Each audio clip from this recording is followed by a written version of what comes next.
Good morning, everybody. I thought I'd post today a bit of an update about the coronavirus. In the last 12 hours, here in the region of Hokkaido, a state of emergency has been declared.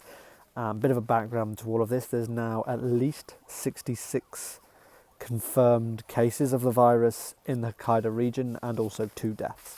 In the grander scheme of Japan, obviously the majority of the confirmed cases, which sit around about the 800, 900 mark, I think, are on the Diamond Princess ship, which is docked in Yokohama. But rightly so, the Japanese authorities have come in for a lot of criticism in the way in which they dealt with the outbreak on the ship. And there clearly was not proper screening, and people have been taken off the ships, and there have been confirmed deaths. I think actually just today, one of the Brits that was actually taken off the ship, they died. One person died.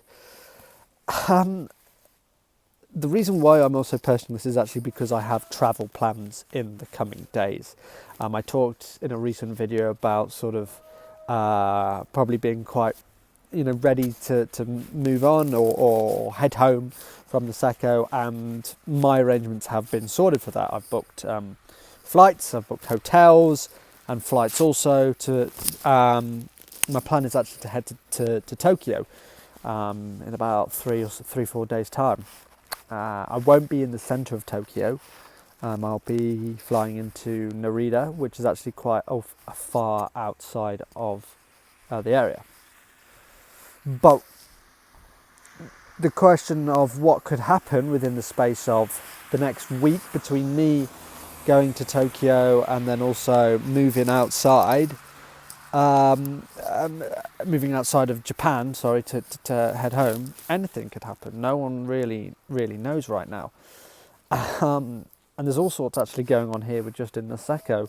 One of my colleagues' friends who works for another company, they all just got an email yesterday basically saying that they are going to scale down their hours to effectively zero and sort of terminate the contracts early. And all these different people have got travel arrangements, they had planned to stay out for longer, and all sorts of financial implications that that's had on people. And just on the financial standpoint, I think globally, it's taken something like $3 trillion off the market. I mean, that's off the global markets. That's crazy. One of the other reasons why I wanted to quickly post this was because I was looking at social media last night and I was seeing a ton of sort of comments from friends or people that I knew back home in the UK. And they were sort of posting the latest statistics or opinions which are expressed were that they feel that sort of that the general measures and all these sort of restrictions in place are an overreaction. And I can sort of, to a degree, I can sympathise with that, because the majority of the people that are catching these and are unfortunately dying are people who are very old, they are unfit, or they've got pre-existing breathing problems. So if you're in your mid-20s or you're even younger like me, you wouldn't really have much cause to be worried. And when you sit there on the news and you see all these things that are going on, there's borders are being closed, there's these sort of quarantines, you do sort of think that it's a little bit excessive. And also back home in the UK, there's far more important things going on. A lot of the middle counties have had really bad, severe flooding right now. There is even snow in some of the higher sort of northern parts of the country. And obviously with the backdrop of things like Brexit in the UK and not that much going on, you wouldn't really think it's, you could see why people back there might think it's an over-exaggeration.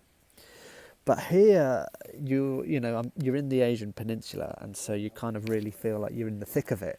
And, you are seeing how it's developing in South Korea's become a really big hotbed.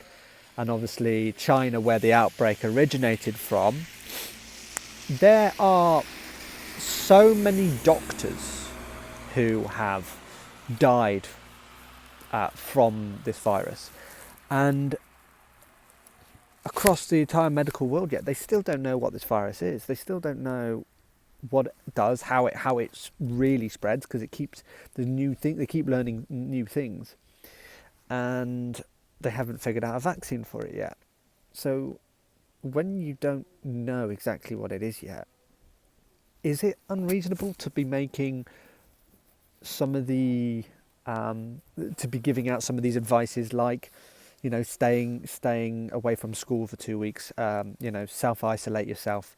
The state of emergency that was declared here in Hokkaido has been declared by the Hokkaido governor, and they've pretty much said, yeah, from this sort of weekend, pretty much stay indoors, and if you have to go out, only do so if you have to. Yeah, and I'm due to get a bus directly from here in Niseko on Monday, I think it is, that takes me straight to Sapporo Chitose Airport, where I then fly to Tokyo Narita. So what that's going to transpire like in a few days, I don't know. There could be a new development. Things are happening so fast, and realistically, when the authorities tell you something, you kind of have to listen to them. So anyway, yeah, that's what the latest is. But I'll probably keep updating this quite a bit, because it is going to be affecting me. Who knows what might happen in a week's time when my flights back to the UK are. Am I going to be in self-isolation, and am I going to be quarantined? I don't know. So yeah, I'm okay though. I'm obviously enjoying a bit of the spring sun that's arrived in the last couple of days, and we have had a bit of more snow, but I think that's the last of it. Tomorrow will be my final day of skiing. Catch you guys later.